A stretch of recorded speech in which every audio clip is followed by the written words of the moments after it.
waiting because it's not exactly time yet. There's only like 2 minutes left. It is now 6:28. How is everybody doing? Good. I'm hoping you're doing very good today. We have a lot of things to talk about. First things first, I want to kind of get out of the way. The character which we are discussing, it is technically speaking his birthday. We don't know his exact birth year, but we assume and approximate that he's around his early 30s. It's very much so the Hamilton effect all over again. Yeah, so pretty much that is what we are doing as far as like assuming his age. So happy early 30s. We don't know what exact age. I assume between the ages of 30 and 33, 34 maybe. Not exactly 35 though. I'm not gonna correct somebody if somebody says that.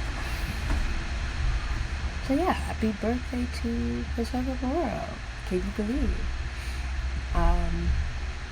Let us basically dive into what we're going to talk about today. So today's discussion is mostly just a whole entire summary of all the podcast discussions within my Tea Talk series.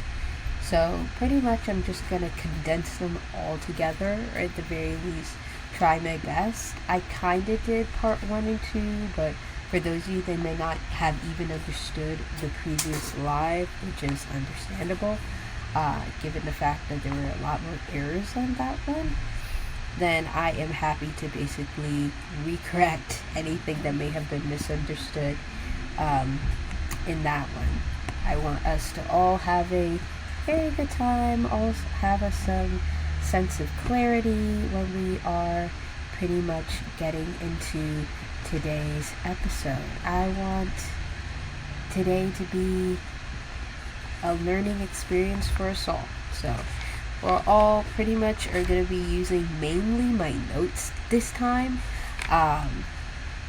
We will have some clips from the previous episode. I will play it within my TV right behind me that's showing a beautiful display. But other than that, we are mostly going to be following through with the notes that I have right here that I have used for the majority of the podcast episodes. If you have any questions, feel free to basically comment them. Another point or house thing, I should say, house rules to have. If you are watching this on either YouTube or Spotify, please make sure to give this live stream podcast episode a like and a subscription if you're on YouTube, and if you're on Spotify, a follow. We're trying to get to essentially 100 followers on both platforms, so hopefully, with today's episode that can be achieved. But if not, please make sure that we eventually get to that quota, because I want us to grow this little book club, TV show club family that we have going on right now. We got a lot of good points to get through, and I really hope that we can have more people join us while in today's festivities. Alright, so we're going to go this based off of chapters, essentially. So part 1, when I was doing part 1 for the podcast episode, it is divided by each podcast episode. Again, we will go back to some points of the podcast episode if we need to, but I feel like for the most part it's going to be paper-based. So I have the table of contents in front of me. Part 1 is pretty much how does being a gifted kid entail for Hisoka. And part 2 is the psychological consequences for being a gifted kid for Hisoka. Part 3 of the Tea Talk is how does Hisoka's men powers connect to him being a gifted kid. Part 4 is how does Hisoka handle his gift throughout his childhood. And part 5 is pretty much us just coming to a conclusion and us, talking about the finalizations of everything. So I hope everybody's got the general gist of what essentially is going to be shaking down today. You know, I think that is a pretty fair and concise way of doing things. I have already talked about part 1 and 2, so we're just going to get right into essentially part 3 and 4. Again, this is a Socratic seminar, so even though we're having fun, this is mostly for educational reasons. So I want us to have questions. Feel free to have questions, okay? Let us feel free to do that. It is okay. It is fine. Let us all go into essentially part 3 today and part 4. So, let's get into it. So, part 3 is how does Hisoka's Nen powers connect to him being a kid? And the first thing that I do want us to pretty much discuss and talk about today is the criteria to even qualify as a gifted kid to begin with. Because I don't think I talked about this in the last live that I did, so I might as well, do that right about now. And the criteria to be a gifted kid boils down, really summarizes down to 3 main things that I ultimately think was within Hisoka's childhood. These are traits that I have somewhat observed in his pre-canon manga, and I went, yeah, this is definitely giving gifted child. This does not surprise me that this is the type of situation that we're dealing with for this particular character. And the number 1 thing was high performance on an intelligence test. Now, technically, there's no formal academic test during the time that he was within his pre-canon, and this could be due to a multitude of things. I made my theories based off of what I personally know from the entertainment field, also working within it, from time to time. So, I know there's probably a lot of stuff that wasn't included, but if you do have previous, knowledge or experience like me, you can inference that there may have been some intelligent test. It just wasn't shown, because who the hell wants to talk about school in a manga unless it's a shoujo or something, or if you're a special case like My Hero Academia or something. Most of the time, people don't come to these kind of mangas for that particularly, where it's I don't want to hear about your school life, that's not what I'm here for. Even though there's obviously exceptions to the rule, the majority of you, if you have read the pre-canon, you were curious about it, and it was mostly seen as action-packed, even though there's a lot of other stuff. It's not just action. There is some psychological horror elements, to a small degree, for that pre-canon manga that I've read for the entirety of this research. But yeah, it's most of you, when you read that pre-canon, if you did, then your first thing is not school, right? Unless it is, and I mean, props to you if it was, you know what I mean?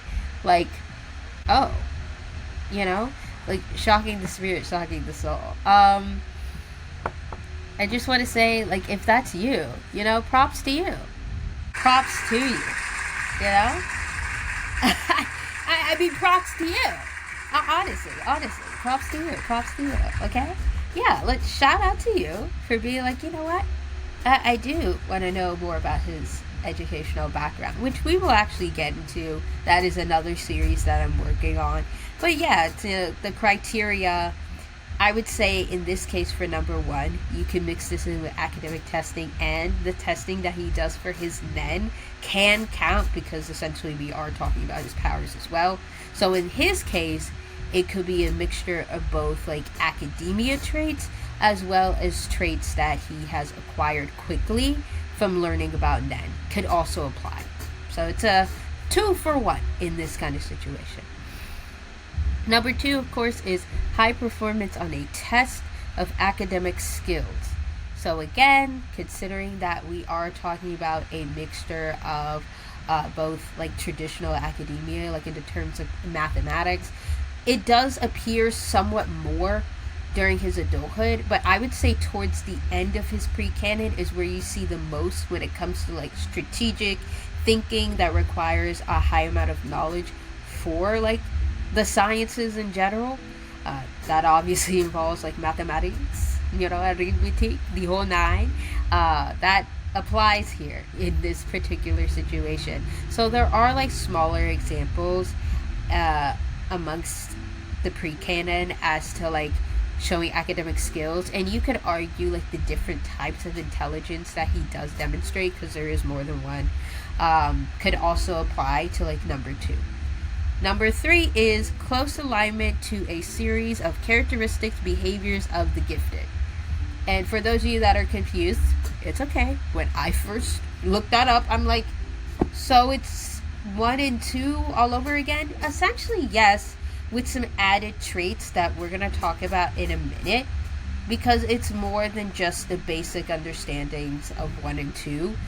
There's certain other traits that we're going to be talking about that also pertain to like gifted children as a whole that mostly Hisoka has to begin with. Alright, so the 3 P's. Now that we gotten down into it, I just want to demonstrate the 3 P's. Before I do that, we're gonna be on a slight break for a minute, a literal minute, and I want to mostly get my sketch board, and I want to show you guys what the 3 P's are. So I'm gonna go get my board. I'll be right back. You miss me? Okay, seriously, let's get into the 3 P's of gifted identification. I'm gonna write it on the board at the same time that we're talking to you guys, so you guys can see the full picture of what we're trying to discuss here. So, 3 P's. I'm just gonna say the 3 P's for short. Of GI. Let me just add of GI. GI, aka gifted intelligence. So the 3 P's of GI is mostly the model that we're going to be using for the majority of today's analysis breakdown. And this is essentially what the 3 P's of gifted, intelligence is. You have P for potential. That is one of his favorite words, by the way, so it's no coincidence that, we brought it back for Hisoka. It's like he loves some potential. He does. And you know what? What's so wrong with that? I like potential in people too. In his case, there's other reasons, but ultimately, seeing potential, very good thing. We love that. But potential is one of the 3 P's. We have performance. Another thing that's already a natural aspect to this character as well. See, look at us. Potential, performance. We're already starting somewhere. You're seeing how the picture goes down, how it goes down. Personality is another one. So, I'm going to pretty much define each. I don't have enough space to write down the definitions, but I'm going to define each as I am going down the list. So, for potential, this better means pretty much, to put it into simple summary, it is measured on an IQ test, administered either individually or as a group. In his case, you could say behind the scenes, so pretty much off screen, yeah, it might be actual IQ tests that he might have had with his set teacher, which we'll talk about set teachers and what they are in a minute. Set teachers, a set tutor, what is that? We'll get there when we get there. That's the next chapter. But, for right now, if there is no academic test that we can see, the next closest thing again is his nen, and Meritno pretty much testing his nen. I would say throughout this pre-canon, mostly in the beginning, seeing his potential for his nen, can pretty much also fit the criteria, so that can pretty much also apply. So anything that has to do with pretty much measuring it quantitatively, what you can see physically, and the potential for that, it's a whole lot of involvement of the statistics of it all. Statistically, what are the chances of this person being gifted and therefore succeeding in the future? And in the case for Meritno, seeing Hisoka's potential, he saw that there was a high chance of success, given with his the quickness of how he learns things, right? Like the speed of his learning process. Not only the speed, but the ways in which he processes information could be seen as pretty much useful to Meritno, right? Like the fact that he's able to process the knowledge of men, which according to like just the Hunter x Hunter world in general can take like years for some people to acquire. Like if you are a quick learner of Nen, similar to many other skills, you're considered a prodigy, right? Like some other people, it took them years, and there's nothing wrong, by the way, with like taking years to learn a skill. I say this as someone who was technically considered a prodigy myself. Like I learned, for example, in my case, the skill of music fairly quickly, right? But that does not mean I stopped learning about music or I put the books down and went, I'm a professional now. Like that, I feel like in my opinion, that's a surefire way of failing at something. If you just drop it or just be like, I'm good at it, like I don't need to practice. No, like practicing, keeps up with the skill. I feel that practicing a skill, it refreshes your brain to always remember that particular skill. Because you never know if your brain's going to forget, right? You never know. Like the human body is such a complex thing. And speaking of like forgetting, there's certain things that this character also tends to forget. His memory is not the best, I would argue, for a multitude of reasons. But, that's neither here nor there. Okay, so the next thing after essentially potential. So pretty much the potential to be not only a prodigy, right, but to be advanced enough at a young age, in Meritno's case, to live his dream out and to be a hunter. Again, it's giving very much so Abby Lee Miller. It's giving Ali Lee Miller. It's shocking to me and the crowd. It really is. Like, guys, it's really shocking to me and the crowd. It's shocking to us. It's shocking to all of us. But hey, you gotta take life for what it is, It's like you're having these adults want to live through you. It's like live my dreams for me type shit. It's something else. But the next one, of course, we got performance next. We got performance. Okay, so what happens after? Okay, we're getting performance. We're getting performance next. So this is pretty much measured from the result of a state test of academic performance and or a report card, but we can also pretty much apply this to like performance in general, right? Like the ability to just do a certain skill well in the public eye, right? Because when we're looking at state test, what happens after a standardized test, right? It goes to these people, right, who you might consider your proxy testers and pretty much everybody else that's going to be judging your paper. In the performance sense, right, it could be literally judges. English is not my best friend. But literally judges out here. And they could be out here, pretty much viewing you the same way that those like proxy testers, I forgot what they were exactly called, but like proxy testers are looking at a test, right? They're seeing the potential for excellence. See, goes back. That's why it's a triangle. One goes back to the other. The potential for excellence, right? And on a state test, you want to achieve excellence for the sake of your school. And in Hisoka's case, right, obviously given the exception of like state tests and whatnot with set tutors and all of that, in addition to that, the performance of, for example, his general performances when he entertains a crowd, right? Like to be considered a working professional and to be considered a prodigy who's also a working professional, therefore has a high amount of grit, of resistance to the day-to-day busyness that comes with being a working professional at a young age, and to have such professionalism at a young age and therefore perform that task is going to be like measured, essentially. It's like, can you handle the knit and the grit of this kind of environment? And I think this does kind of remind me, go back to, I don't know why I go back to Dance Moms, but I think, again, it's obviously the thing that could probably relate the most to this. And I believe it was like Asia Monet Ray, who essentially had somewhat of a similar experience, right? Where she was also considered a prodigy at a young age, and because of that, she entered upon the entertainment field at a young age.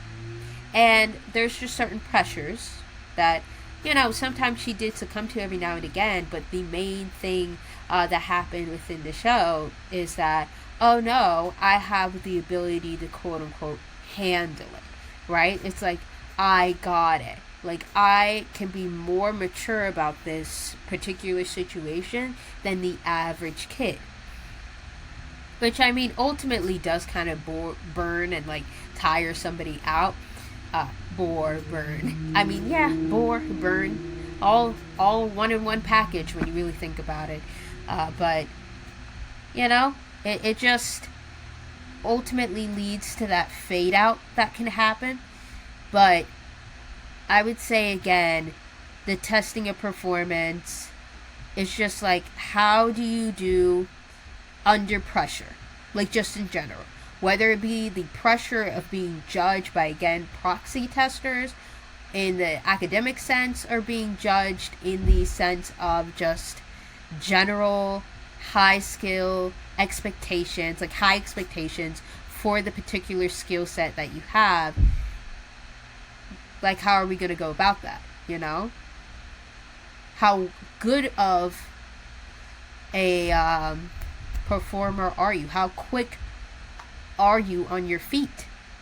And I would say, in the case for, essentially, so it's like he's very quick on his feet. Again, there's that one time within the pre-canon in which he pretty much had somebody against try to sabotage him, and he was very quick on his feet. He pretty much saved the show, in my humble opinion, because that could have went way worse. We would have went with like some kid out there, right? Like, damaged like some part of his head, maybe have gotten like some form of a concussion at best, like at worst, like literal death, because the kind of injury like that adult, again, wanted the kid Hisoka to particularly have was just like batshit insane, like, in my opinion. It was like, whoa, okay, what was your goal? I mean, we knew what the goal was, but ultimately that's not going to really benefit like Meritno's business. Not like I care, because Meritno's also a mess and a half, but at the end of the day, it's not just his livelihood at risk. So it's not really Meritno that I care about, right? It's more like just the people that he's feeding with his business too. Like, there's more than one person that depends on this. Like, yeah, I mean, jealousy is an actual human emotion, but your jealousy can literally lead the sabotage of not only you, but like the others around you. Like, girl, everybody has got to eat, you know? Like, boo to you. Like, everybody has got to eat, and you out here ruining everybody's meal because of jealousy. But anyways, that goes without saying. Main thing for performance, right? Pretty much how well you could do under pressure, to put it into really simple summary. We have the next thing, which is personality, and this is my personal favorite. This is measured by using a characteristic behavior scale intended for gifted kids. We're going to get into what that character behavior scale is, but pretty much these are like personal traits that you see with a person, right? It's like how they are as human beings and how that kind of attributes to them being gifted individuals, and in this case, gifted kids. You know, it do what it do. It do what it do. Alright? So let's roll, everybody. Let's turn the page. Yeah, let's turn the page. And let's go on to the next thing. So, these are the 5 areas, or maybe 5 of those characteristic traits. It's in different categories. It's in different groups. And this is what they kind of are. So we're going to pretty much break down each and every one. So sit tight. Sit tight. This is going to be a fun adventure for us all. Okay? So we got number 1, which is general intellectual ability. So pretty much this is typically determined by, again, an IQ test or any other formal test. And in the case for Hisoka in general, this could also apply to the water divination test. We can include that as it counted. So that's included in this particular situation. So the following areas are assessed: verbal, mathematical / quantitative, and spatial. So this mostly has to do with how your brain is wired. Like, is your brain wired to think in a strategic manner? And if so, how? So verbal, mathematical, and quantitative, and spatial, I would argue for Hisoka's particular character, he has all 3. So he pretty much checks the box with this one for general intellectual ability. And I feel like, again, slight rant on topic but off topic, right? Like, I am not a huge fan, if you couldn't tell already, of like the fandom's perceptions of this character, because I just feel like ultimately it's inaccurate. Like, sue me, burn me at the stake. Like, burn me at the stake. Like, oh my god, she said it. We're so shocked. Like, oh my goodness. Boo to me.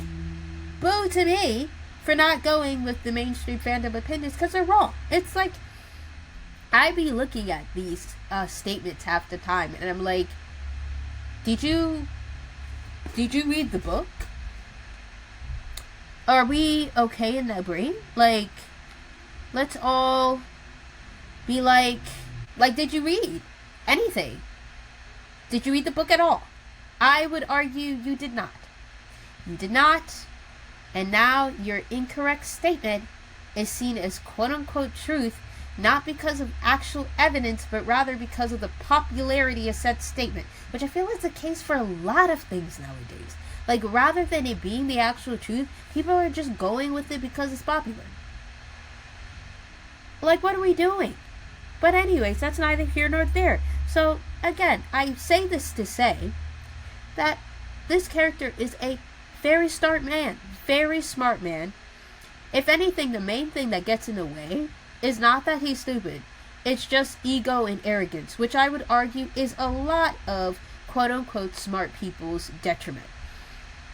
When you're seen throughout your entire life as the best thing since sliced bread, as I said in my last live, and I'll say it again, you're seen as the best thing since sliced bread, like you're the smartest one in the room, right? Like, why do you act like you're running out of time? The smartest in the room. Like, the smartest in the room. Or, that one phrase from Hamilton. But seriously, that lyric was speaking truth, because it's like, why do you act like you're the smartest in the room? Because that's probably all that particular character's heard, and this is the same thing. Like, this is the same case of, people tell me that I'm smart all the time.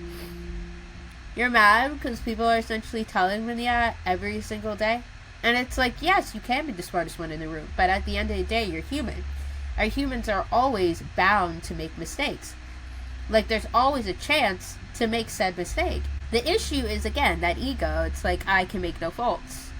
I am correct all the time. Like, that's the false belief that starts to happen and starts to occur. And that starts to become, a lot of people who are classified as probably more intelligent than their peers. That is their downfall. I would argue even me at times, I get too high for my britches and I need to calm down. I'm not saying I'm Albert Einstein levels of genius, but there have been plenty of times in my life personally where I've been quote-unquote called the smartest one in the room. Nowadays, especially, I don't like being called the smartest one in the room. Not because I don't believe in myself or I have a low self-esteem or anything like that. No, on contrary. But I believe that life is my teacher, and I am forever learning. Right? So therefore, I will always know that there's something to learn. I am never 100% correct on something. And I am okay with that. I'm always okay with gathering new information. I'm always okay with being curious. I believe in curiosity. I really do. I believe in curiosity. But we're going to keep going with the number 2, and that is creative thinking. This is typically determined by observation, and some of the characteristics that are addressed can be an affinity for creative problem solving. We do see this a lot for Hisoka's character as well. This is not shocking to me, but this can attribute to him, especially not just within like the pre-canon, even though again the way that he first solved the problem of essentially that performance potentially going wrong, how even his discussions with Ritno also indicate creative problem solving, the way that he essentially solved the case of the town serial killer, right? It was giving very much Nancy Drew, right? It was giving the very much the male version of Nancy Drew up in here. Like, you know, the brain is braining for this character. I'm not one to deny that. I've never been one to deny that, but hey, just in case there's people in the back, I've never been one to deny such facts. I've never been one to deny such facts. One more time. I've never been one to deny such facts. All right, let's go back, everybody. So, yeah, I've never been one to deny that essentially he is very creative when it comes to problem solving. I would argue all the way to the point that it's unorthodox. But, you know, sometimes you need a bit of unorthodox creativity to get you to your next goal. Not everything is by the books. So, there's a lesson to be learned here, everybody. Everybody needs a little bit of free thinking every now and again. Is it great to use this skill all the time? Maybe not all the time. But, you know, it's great to have it. It's great to have it. It's use some positivities. You know? It can be done. You know, for the people saying that, oh, there's no positive traits with this character, it's bullshit. You just don't look hard enough. I'm not saying he's a great person, right? But some people, which you might subscribe to in your brain, is like, oh, they're not that great of a person. And I would argue when it comes to like his morality, most of the time it's within, mind you, dark gray, but it's still gray compared to other characters. Like, if I were to choose, this is off topic but on topic, we'll get back to this. If I were to choose between, like, the 4th Prince and Hisoka to hang out, I'm picking Hisoka. First of all, I know for a fact that I won't get assaulted. Like, I am not a target for him. And even so, I'm gonna get socked in the face more so than ever. Here's another thing, right? The perceived, like, overly promiscuity, but we'll get to that when we get to his adulthood chapter, of essentially what people perceive as like, oh my god, he's so salacious, all this other stuff. Yeah, that's mostly the mask of the performance and how he wants people to see him versus like who he actually is. Like, he's actually pretty closed off for a person, you know? Like, naturally, like, he's mostly pretty closed off, like, most of the time. And for the most part, again, he's not interested in people sexually most of the time. And I'm talking about it in terms of him as an adult. But, like, you could argue as a kid, too, you know? But, like, as an adult especially, the way that I see this particular thing, it's like, it's a part of his archetype, yes, and that is a part of him, but it's not all of him. The majority of what people tend to see, and to be fair, it's still a disturbing trait, but in a different way. I've always said this, so I'll say it again.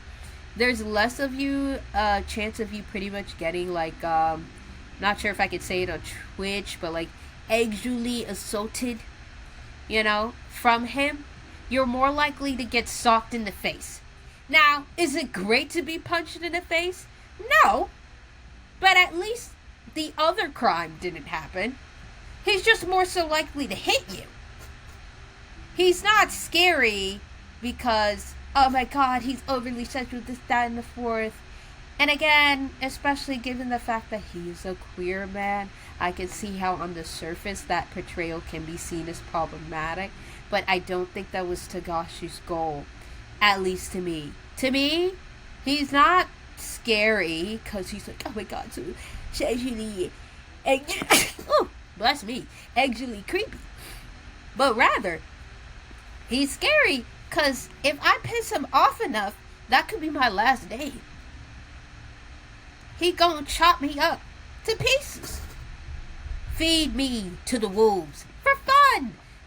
And then laugh when he's done. That's why he's scary.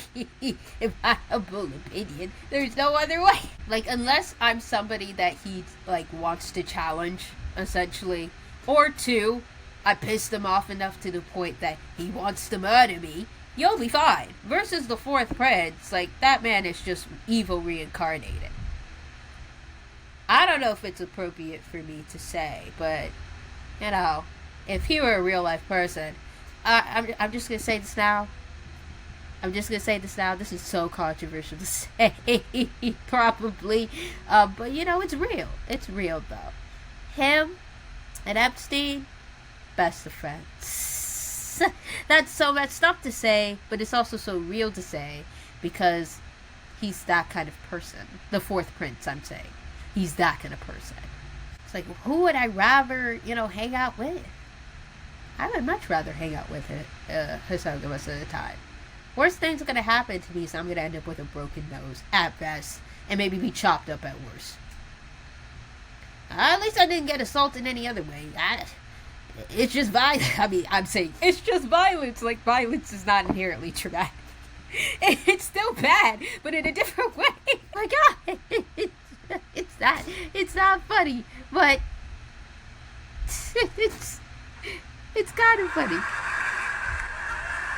Yeah, love it up. It's kind of hilarious. Talking about, like, girl violence is just as bad. But yeah, that's just some of slight rant. Back to the topic. Okay. So, creative problem thinking. Again, we can see this within the pre-canon, and of course we can see this within the manga itself. The way that he gets out of many situations due to creative problem solving. And we will show the manga chapters, like what they are, when we get to the adulthood section. I'm just not going to say the numbers right now.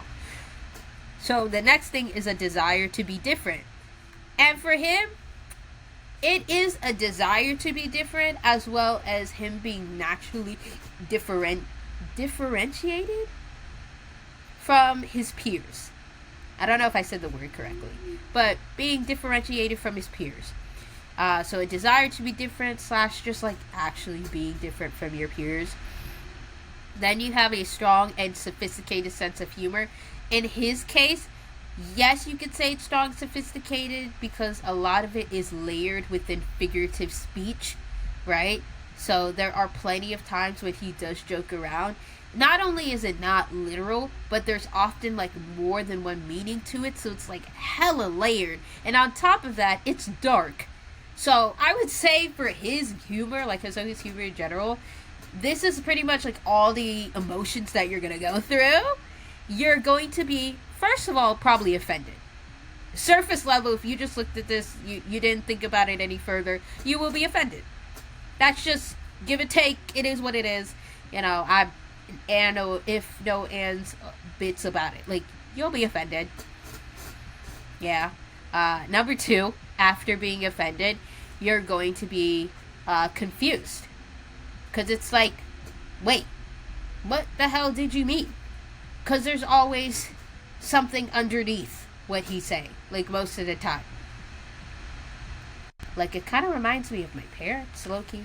Like, my parents be the same way, where they be saying something, but they mean something else. I'm confused. Like, I'm not getting what you put it down, but I guess it's wise. I guess you're spitting facts somehow. But you're going to be confused. And then after you get confused, it won't be immediate. You're going to be sitting there at some point in time where you're in a situation where, like, if it is advice, or even if it isn't advice, you'll be sitting there and be like, so that's what he meant. Oh my gosh. And there are plenty of times within, again, like the canonical story, where, you just sit there and you realize that nigga was speaking facts. What the heck? And it'd be kind of scary. Because again, given like appearance alone, like nothing else, like just appearance alone, you would not expect that. But I like to call this the Rafiki effect. You're not gonna learn the lesson until you really like sit and think about it. Like it's gonna seem silly at first, but you'll get it eventually. Now, am I saying the humor is great all the time? No. Again, it is still dark. So there is that to consider. Like offended, but I would argue most of the time rightfully so at first. But then you have to sit and think about it and be like, now why the hell would he offend me? Because shock brings attention. And he, out of any other person, would know that. Again, he grew up in the entertainment field. This all layers together. Shock does bring attention. Now that I have your attention, here's the lesson. Like, it's like Rafiki, but worse. Rafiki from The Lion King, for those of you that don't know. But worse. Because it's like, lesson learned, but I still feel offended. Like, what? But that's more so him, like, as an adult, I would say. Like, as a kid, we don't really see that skill yet, but we do see, like, modicums of wisdom throughout, like, the whole entire thing. So, it's there. It's just, like, you know, you have to pretty much point at it. And I would argue for most of the talks he has with Marito, you can see it, especially the talks that he has towards the end of the manga, is more so where you can see like a sophisticated sense of humor. I don't know how eventually it darkened, but given his life experience, I'm not surprised that it eventually went darker. I'm actually not shocked that that was the case. So next, number 3, now that we're finally here, it's like, God damn, this visual sub yabbering. It's like, patience, okay? Patience is a virtue. We're at number 3, and that number 3 is leadership, alright? Let's give a round of applause. We're finally here. That too. Yeah, clap it up, clap it up. We're finally here. Yeah, you know. We're here. Leadership, okay? Typically determined by observation and a characteristic behavior scale. So now this is the behavior scale that we are mostly discussing. So we got popular, well-liked by peers. Technically, it's a 50-50 toss-up with this one because he's not well-liked.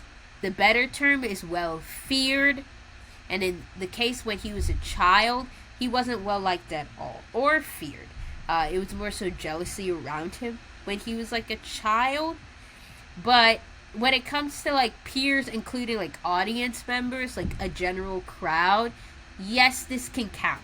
So there is that, but not in a sense of like actual close interpersonal relationships, but more like relationships with fanfare, with fans, which we'll talk way more about when we get to his teenhood section. I got a really exciting chapter for that one.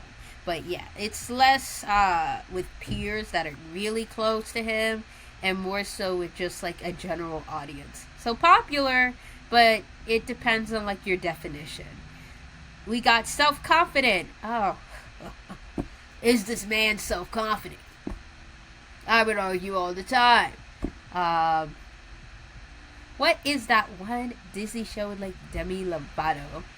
I believe it was like something Sunny Chance of, I don't know, it's like Sunny Chance something, and my memory is hazy right now. See, my brain. See, that's the thing. You'll never know when you forget something. But like I know for a fact it was with like Demi Lovato, and there's this one character named Chad. That's definitely giving. If you also watch like Miraculous, like Ladybug too. It's like, these references are all going to make sense. Only if you notice these other medias, right? So, like, Miraculous, where it's like Chat Noir. I'm saying the French version, it's Cat Noir, but the French version, because it's originally a French show, is Chat Noir. Chat meaning cat, so that's obvious. But Chad, which also has, like, his traits, pretty much shows like this self-confident boy, like this self-confident teenage boy that's like, yeah, I'm awesome. My hair is awesome. I look great. Like, I'm that dude. And you could first see like that kind of self confidence for Hisoka in particular when he kind of walked into like the boardroom meeting for like all the other adult members, about them deciding about like who's going to perform for the next performance and things like that. Like he just walked in there being like, "How we do, how it be," and it's like, "Little boy, what are you doing here?" No, seriously, he's like, "What are you doing here?" And he'd be like, "I'm just here for real." And it's like, "Oh, you just here for real? You here for real, for real?" It's like, what this little boy doing over here? Like, seriously, like, one of the members essentially asked, it's like, "What's this little boy gonna do over here? What he finna do? Like, who is this student? What's he gonna do?" See, I told you, the Hamilton references are gonna come eventually. And I just had to wait until the right time. And the time's now. They're gonna be coming out. I'm gonna be so annoying. Gonna be so annoying. But it's like, who is this kid and what's he gonna do? Like, for real, what is he gonna do? And he just came into that room within the first parts, or like first to middle parts of the pre-canon manga. It's like he came in with like such a bravado, like such confidence. And it was just like, "I'll perform." And it's like, who asked you? Nobody. But he did not care. He did not care. Like, there is a lot of things you can say about this man, but to say that he never had a sense of bravado, I mean, you can say it's true, but you can never tell that it was true if that was the case, because it just seemed like he was born with that kind of confidence. Like, he just always in the room, you know, piping it up with style. Like, this has always been kind of his thing. And we got organized. Well, it varies. Depends on what you consider organized. But I would say, like, for his particular character, there are moments and tendencies where it's like, he's actually more organized than, again, how the fandom perceives him. I'll forever be upset about fandom perception. Do not care. Your girl does not care. Stay mad. Oh, again, boo me. Burn me at the stake. I don't care. Organized, it depends on what you consider organized, right? We haven't really seen much of his private life to begin with, but from what we can see, he does have a likeness and a tendency for cleanliness, at least. So we can count that as organized. I would say that with philosophies, things can be a bit all over the place, but with physical material things, you can never say that he is fully intentionally destroyed something, unless it's something like mission-wise, like, you know, action-packed scene kind of thing.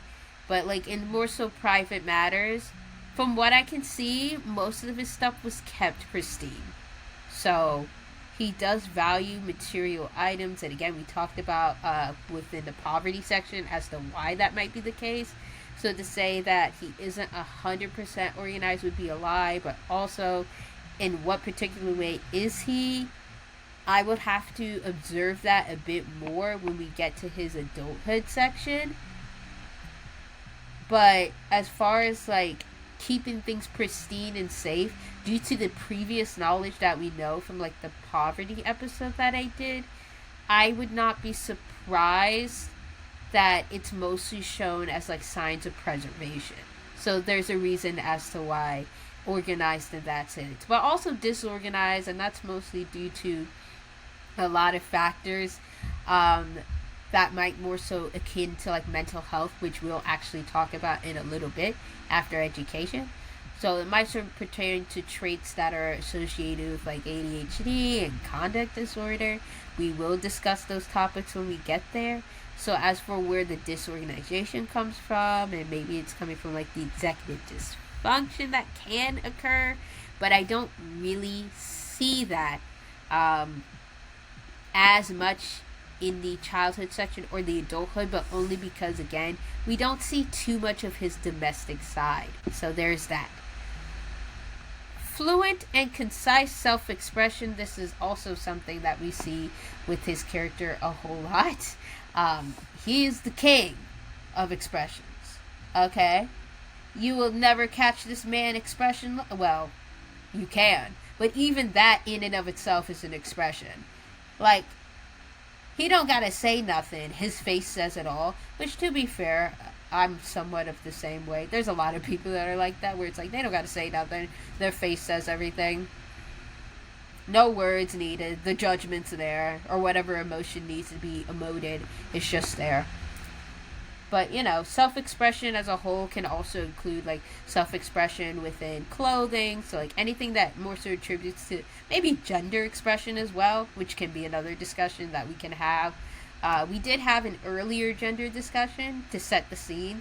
So we'll keep talking about that as well. But self-expression is definitely also something that he tends to go for. We even see, like, little bits of that as when he's a kid, but because of his appearance probably more so being controlled back then, we probably won't really see the self-expression aspect until, like, teenhood / adulthood. So, like, during his childhood, like, he kind of had to wear the clothes that he was wearing. It's more like a uniform, more so than anything else, given the type of job that he has. So there's that, you know what I mean? On to the next. We then have number 4, which is specific academic ability.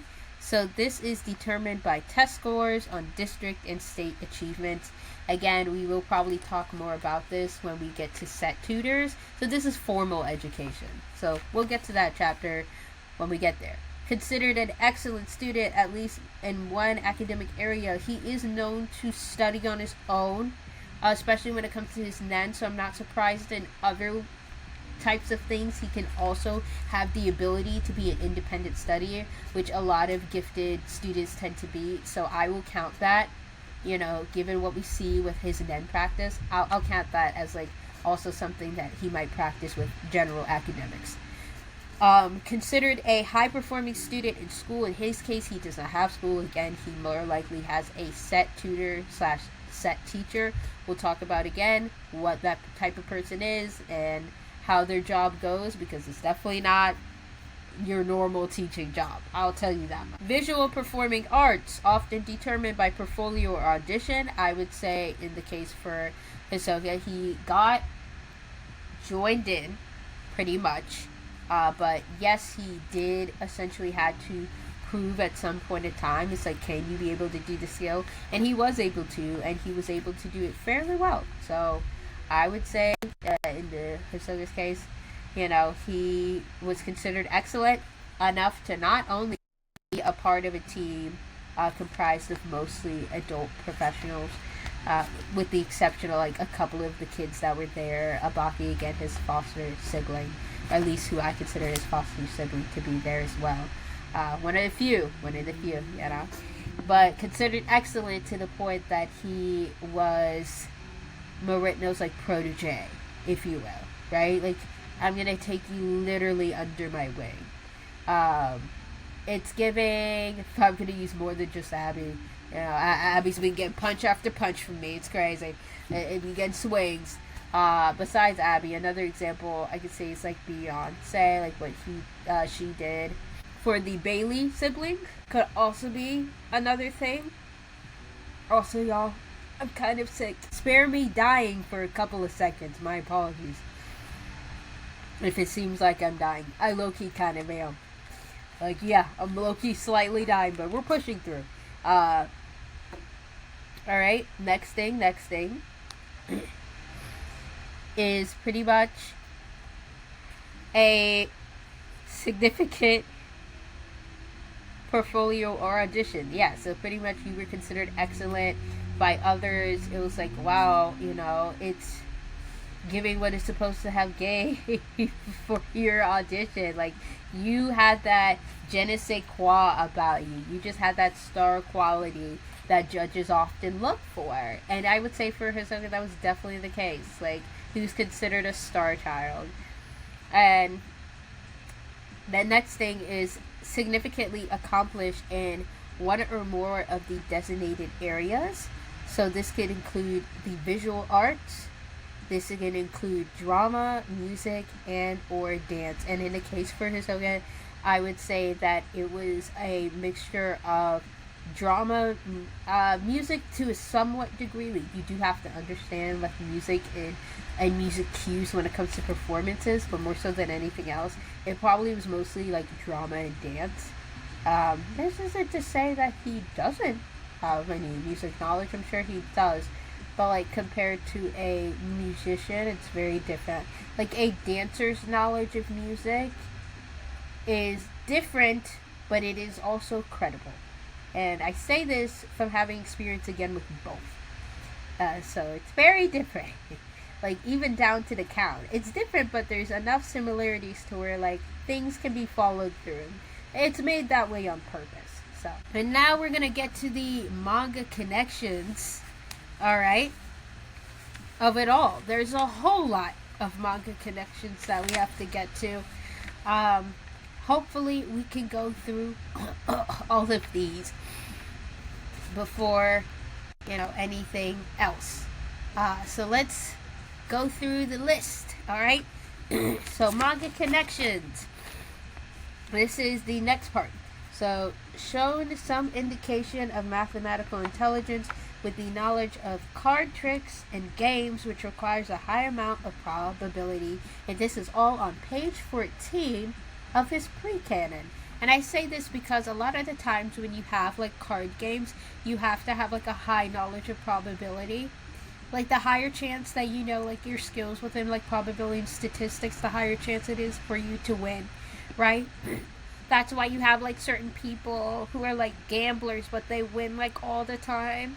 That's because, baby, they're really well versed when it comes to stats and probability. Like they're doing this. Some people do it as a legitimate career, like like playing card games.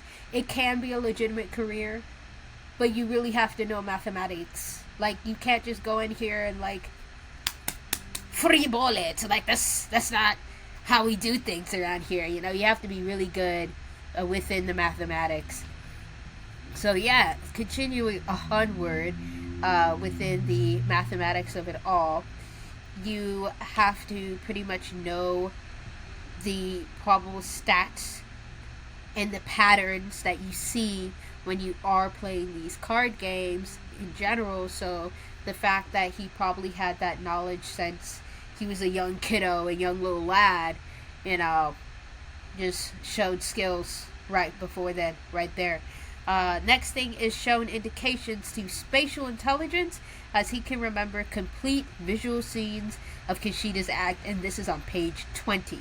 So the guy that pretty much tried to sabotage the whole performance and murder a child was named not Kishida, but it was one of like Kishida's friends. So it was pretty much revenge for his friend, which was stupid because it's like you gonna ruin the business. How your friend gonna eat after he gets like done with his injury? I don't know if he sprained something or he broke something. I think he might have broke something. So it's like he's out of the job.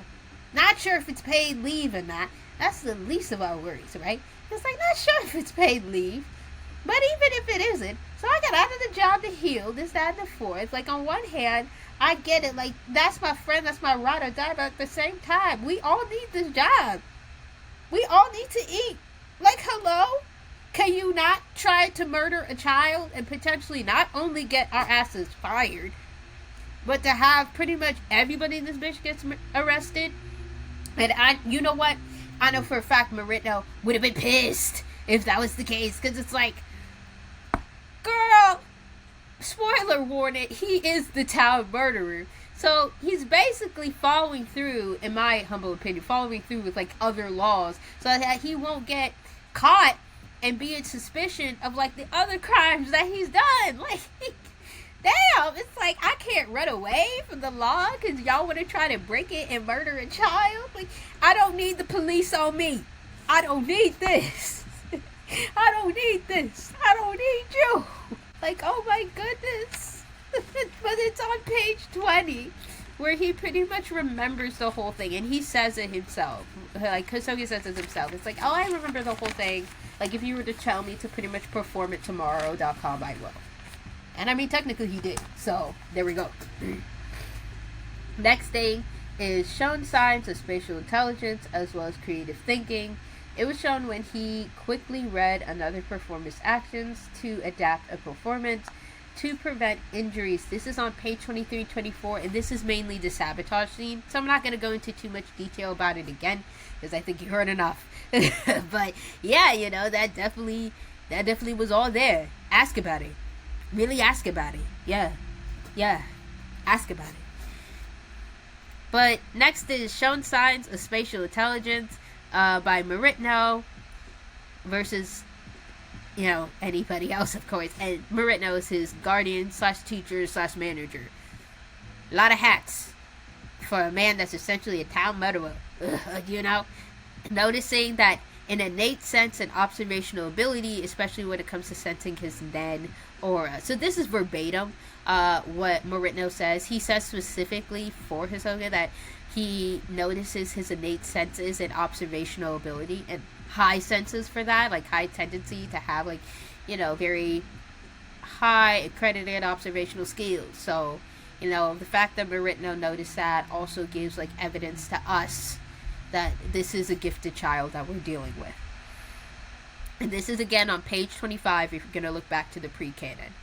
Hisoka notices Meritno's Nen, following up with that in page 26. So pretty much following up and adding additional evidence for us, it would be page 26 where Hisoka notices Meritno's Nen. Then it's learn 10 and Ren quickly, which shows signs of both spatial intelligence and creative thinking. I would add on top of, the creative thinking aspect, and I'm doing sometime later for the next tea talk that we have, essentially connecting Nen and how it kind of connects to the main chakras. Yeah, it's gonna be fun. I'm having a fun time connecting this to real life spirituality and religion. But Ren refers to temper or intensifying your will, and then 10 is point, which is focus on the mind, reflect upon the self, and then determine the goal, both which involves a high amount of creative and spatial intelligence. So spatial being mostly visualizing and things of that nature, and of course creative thinking mostly is you put a plan to the paper, you mix it, mash it up, and then it works somehow. Going with the vibes and flow and it working out for you. Simple summary. Next you have show signs of inductive learning during Nen training is in page 33 of the pre-canon. We have the whole pre-canon, so the whole book shows him being self-confident, but especially in page 40 when he fights a mysterious male figure, which shows signs of leadership. So the mysterious male figure, as I spoiled you before, is in fact Meritno. But, he just, has his theories. I don't think he theorized 100% it was, Meritno until, a little bit later. But, again, it's giving much so, Nancy Drew. I said in, one of the podcast episodes, and this is still true, it's giving very much so Cyber Chase. The way he solved it, later, it gave some, Cyber Chase energy. Because it involved, a heavy amount of, mathematics, and I was just yo, again, am I watching PBS Kids in this bitch? Speaking of which, please go support, PBS. I'm pretty sure currently they're suing the U.S. government, which, I mean, y'all, can we say one more time for the people in the room? Let's give it up to essentially the people in this room, you know what I mean? Let's all say, let's clap it up and clap it up. Yeah, let's shout out to essentially them fighting for PBS. Yes, how dare they try to take away any and every aspect of education? We got a lot of slow people walking around. The last thing I need is more stupidity in the world. Please, let us have our resources. Let us have our education. Please, stand up in solidarity to PBS. They really need it. That is one, my childhood, if you couldn't tell already. And two, even today, I use some of their documentaries for this whole entire research. I would not be here where it is, where I stand, who I am as a person. I would not be here if it wasn't for PBS and many other similar programs inspiring me. So, thank you, PBS, and hopefully, when you fight the good fight, you end up winning. Yeah, because that's really what it's all about. The next thing, of course, after that is show signs of pleasure in intellectual activity, but also show signs of leadership. I want to add on to the last statement. Also showing signs of leadership because I'm pretty sure he fought with Abaki. Like, Abaki was pretty much getting attacked from, like, this mysterious dude, right? So, like, he, like, pretty much came in and pretty much defended, again, what would be considered his foster sibling. And he was like, something ain't right with this, pretty much spatial, creative, and I would add intuitive intelligence into the matter and be like, something ain't right in the buttermilk. It ain't ever right in the buttermilk. Shout out Lovely Tea for that reference, you know what I mean? But anyways, showing signs of a strong and sophisticated sense of humor. But before we get there, show signs of pleasure in intellectual activity and being an excellent student by practicing his nen. Again, this is something I referenced, so I won't reference it again. But this is all shown at page 43 if you want, like, genuine evidence for that. Show signs of a strong and sophisticated sense of humor and verbal proficiency, which shown during the entire conversation with Ritno. This starts at page 46. So when we get to the part where I said, like, he had, like, strong sense of not only humor, but be able to go back and forth with, like, an adult that's, like, twice, maybe 3 times his age, that's all shown within page 46. I'm not going to go into detail because I think I already did on this slide. So I'm going to keep going. Spatial intelligence is apparent along with the creative problem solving where Hisoka starts connecting the dots that Meritno is the town serial killer, and this is from page 47 to page 50. So from that point on is pretty much the time where, like, not only he finds out that Meritno's the town serial killer, but also the time where, like, everything starts piecing together. Like, it starts off with a conversation and then it gets into a fight. I won't say too much, I already spoiled you enough, but yeah, let's just say things get hectic, things get wild. Moving on to the next thing, which is show signs of critical thinking, a keen sense of observation and problem solving. This is all in page 57. When he found out that Meritno's powers are made from a magnetic force. I told you, this shit is straight from, like, Cybertrace and some shit. Like, girls, this PBS Kids, like, hello? I know PBS Kid has been a thing for a long ass time. I think it's been here since, like, the 70s? Girl, first of all, like, for example, like, Sesame Street is old. Like, that show has been here for generations, honey. Generations. So, PBS Kids, they be here for the long haul. They be here for a while,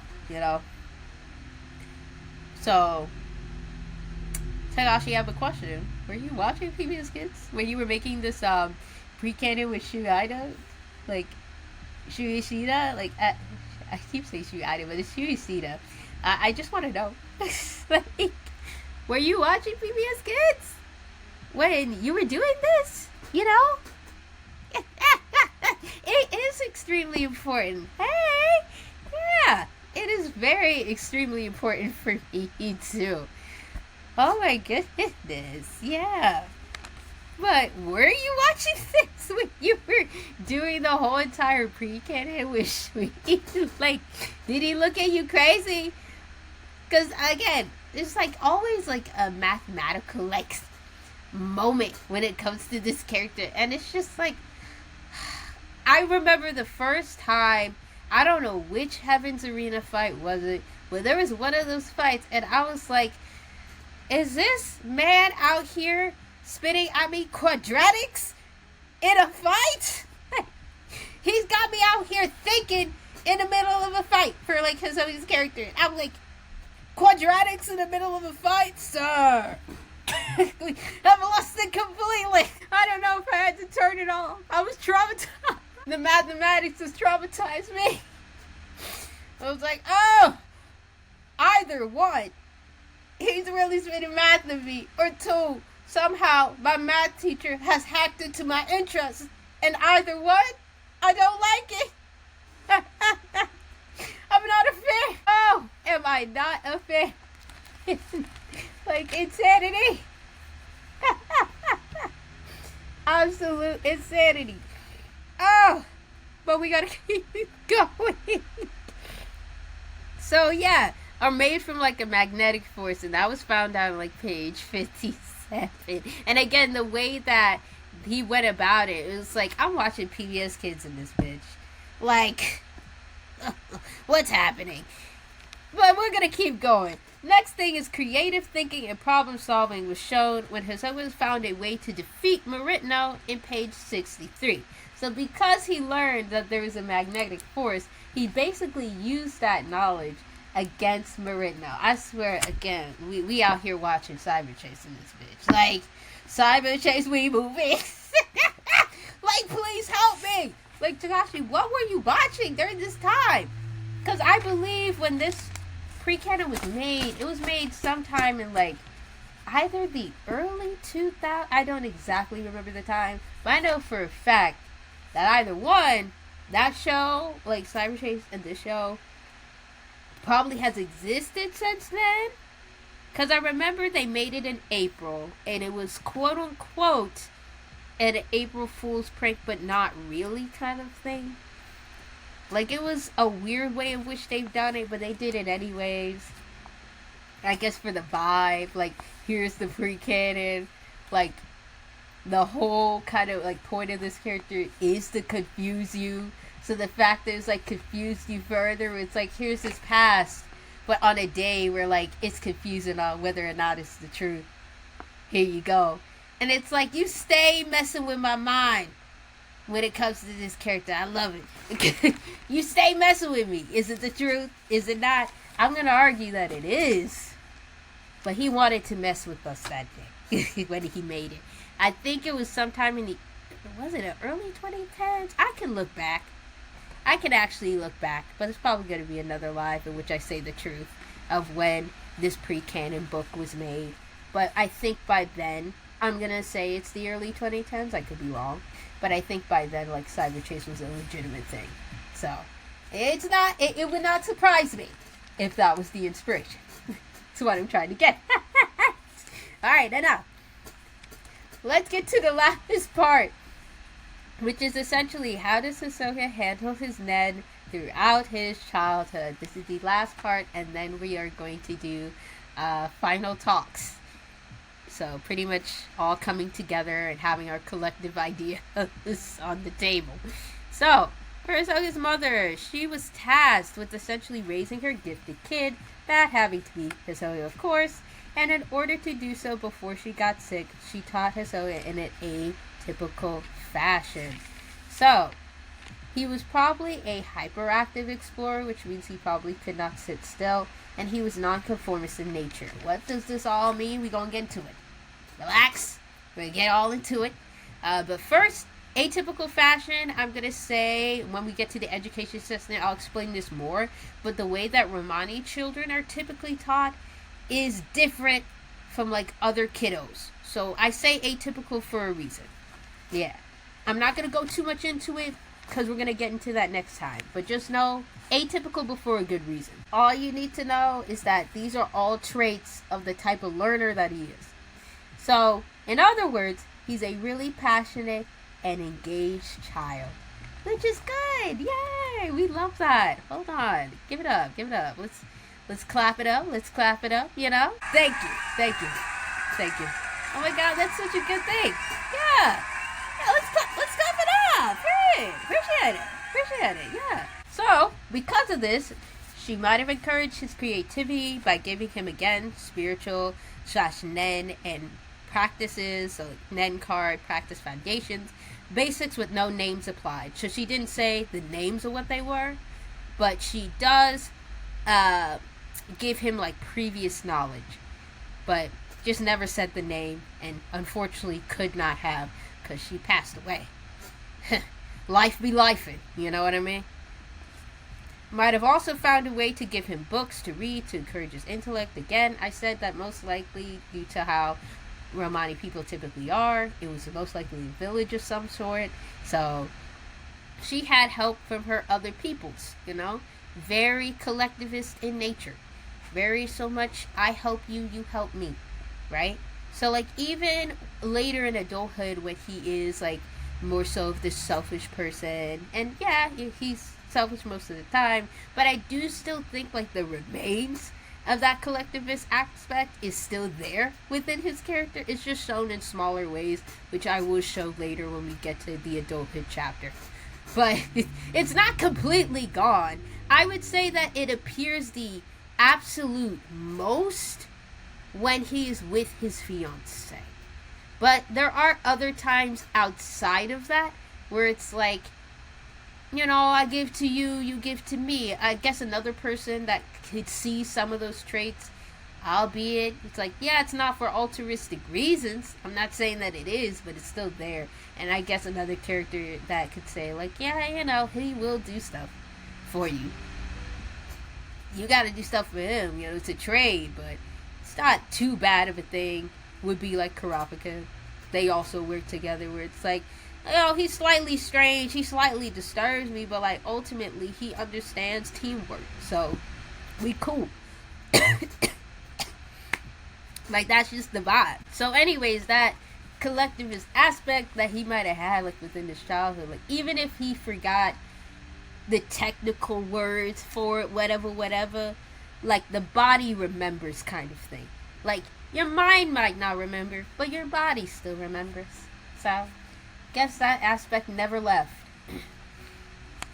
Anyways, for Meritno, so after his mom's passing, so for Meritno, he then places Hisoka in the role of the golden child. So this is how it affects him later on. So now he's in the role of the golden child because it's like, you have to go live my dreams for me. You have to go out there and become the hunter that I never was.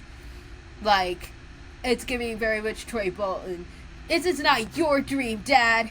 It's not my dream, it's yours. I said the other way around. It's like, this is not my dream, Dad. It's your... No, but seriously. I'm cutting up. But no, seriously, the golden child syndrome is when one child is idealized or disproportionately favored by a parent/guardian over siblings. The favoritism is first apparent in page 14. So that's pretty much where you start to see the favoritism within the circus/entertainment troupe. It's all on page 14. More likely than not, Meritno projects his dreams of being a hunter too, so we already talked about this profusely. So I'm not going to go into any more detail. You already know. Finding out that Hisoka is a transmuter increases the favoritism. I just need to say this for a minute, but before we move on. What's with a lot of different groups, like, having this obsession with transmuters? Like, we get it. It's okay. I just don't get it. Because me personally, I'm more of a manipulator girly. And that's more so my thing, if anything. You could get away with a lot more manipulation powers too. But I guess there's certain like weakness aspects, but there's certain weakness aspects with transmuters. And it mostly involves like the physical, which I would argue has a lot more weaknesses. You know what? We ain't gonna get into it. That's another topic for another day. Jeez Louise. But I just don't get it. This obsession with transmutation. Like, what it do, y'all? You know? Like, I'm not getting the obsession. It's too much. Too obsessed. But again, first apparent in page 14. So, views Hisoka as an extension of his own best qualities, and rather than an individual. So this is all Meritno, right? And how he views Hisoka. He basically is like, look at this child. He's literally my vibe. Very much so akin to like how Silva sees Killua. Crazy how they are vastly different, but there's that similarity to keep in mind. Like, oh wow, like that's a similar aspect of their childhoods I never considered till today.com. The more you know. Do. Or rather, the more you know. Yeah. So, pretty much views him as like a piece of him rather than his own individual, which could certainly fuck up the psyche, and it did. It did. Keyword. So there we go.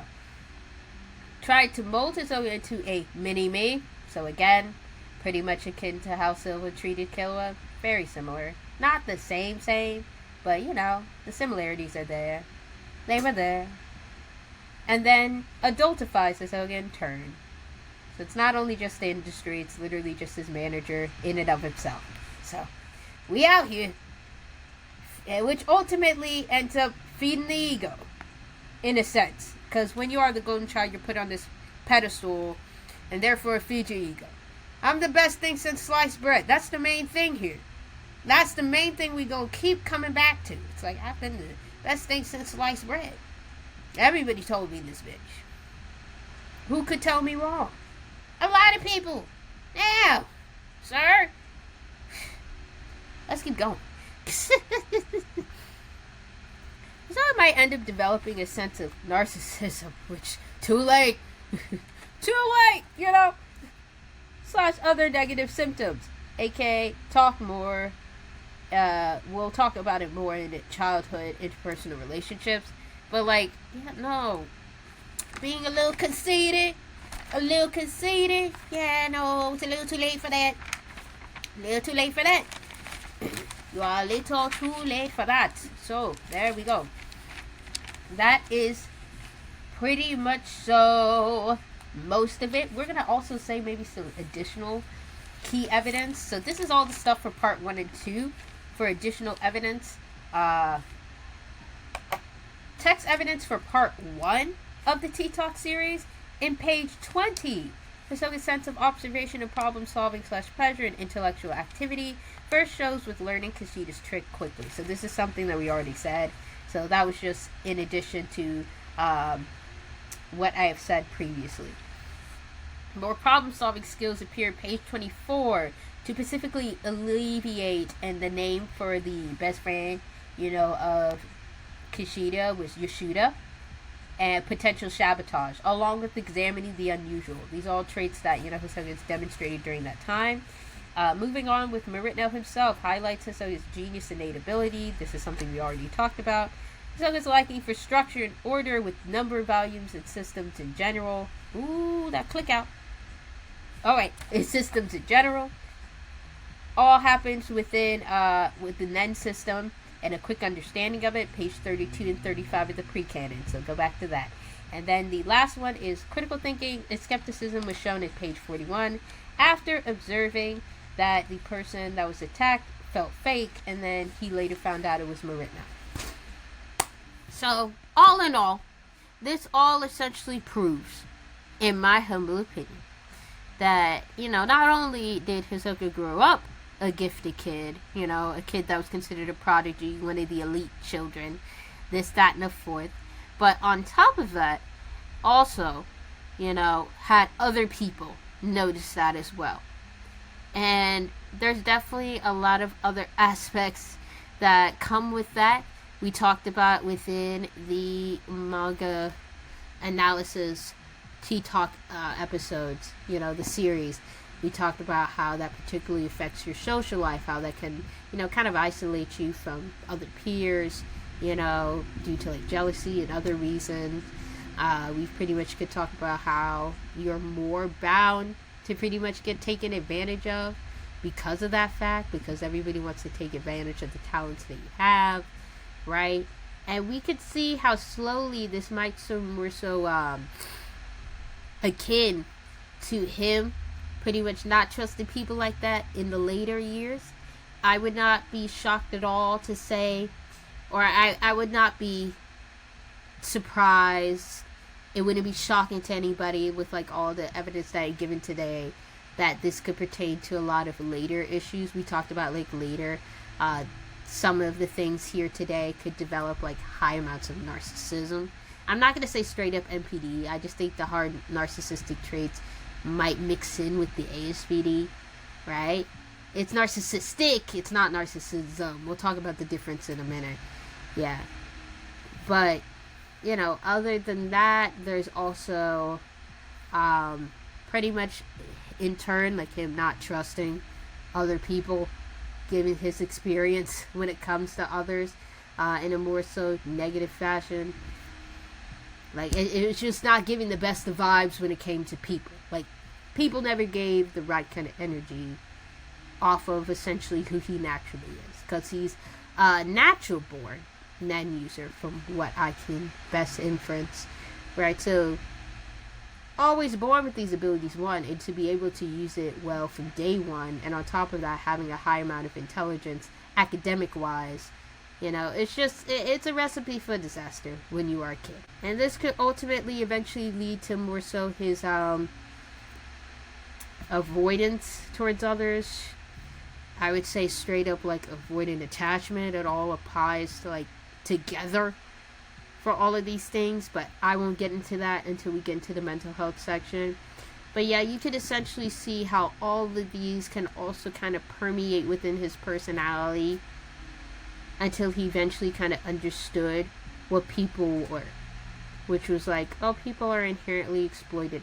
If you were to reveal more so, like, not just softer aspects of you, but like aspects of you that are considered a gift. People take advantage of that. So, why not, instead of like being admired, this, that, and the fourth, because there's flaws to being admired, and I've seen the flaws, I'd rather be feared than to be loved. It's that kind of mentality. I'd rather be feared than be loved. At least with fear, quote unquote, people respect you. Though not really, but you know, that is probably one of his many mindsets. So, that really is most of everything that we have talked about for him as a gifted kid. Again, if you have any more questions, my social medias should be in my Twitch page, so you could go back to that as your main source. My Twitch is Peach Bunny Melon, as my comment section has reiterated a multitude of times. I also have a Ko-fi, it should be within the About page for my Twitch too. And remember, guys, to like and subscribe depending on what social media page you're on for this particular live stream episode. If you're seeing this on YouTube, like and subscribe. Seeing this on Spotify, like and follow. And any other social media pages, like and follow, guys. Trying to get up to 100 followers at least. You know, we gotta keep it up, keep it up. Alright. Well, love you too. I will see you all next time. This has been a very good talk, in my opinion. And the next time we come back, it'll be after the next tea talk, because our video production's going to take a little longer. We got a couple of tech updates first, so it's going to be a minute for the videos. But I know for a fact... yeah, ciao. Yeah. But it's been a nice time, and I'll see you guys next time.